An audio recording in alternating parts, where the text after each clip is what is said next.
హైదరాబాద్లోని చార్మినార్ సమీపంలోని గుల్జార్ హౌస్లో అగ్ని ప్రమాదం జరిగింది.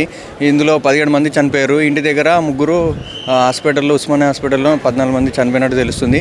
ఇందులో టోటల్గా 21 మంది ఉన్నారు. 21 మంది ఉంటే 4 ఇప్పుడు ఆసుపత్రిలో చికిత్స పొందుతున్నారు.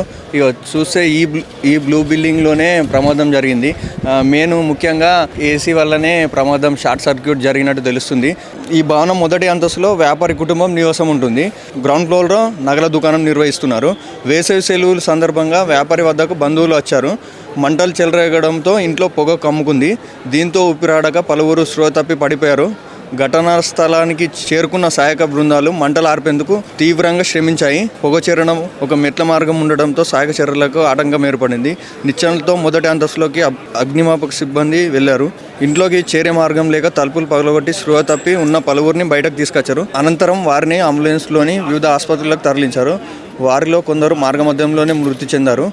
ఇది ఇక్కడ ఈ అధికారులు కూడా ఇక్కడ ఫైర్ సేఫ్టీ లేకుండా కూడా పర్మిషన్లు ఇచ్చారు. అలాగే ఇప్పుడు మనం కమర్షియల్ బిల్డింగ్లు, ఇక్కడ మొత్తం కమర్షియల్ బిల్డింగ్లు ఉన్నాయి, రెసిడెన్షియల్ బిల్డింగ్లు ఉండదు.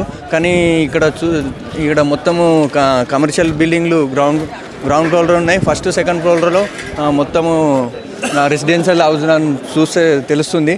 అక్కడనైతే ఇష్టం ఉన్నట్టు 4 అంతస్తుల వరకు కూడా పర్మిషన్ ఇచ్చారు. ఇక్కడనైతే ఇప్పుడు ప్రమాదం జరిగినప్పుడు కనీసం అంబులెన్స్ రాని కూడా సరైన మార్గం లేదు.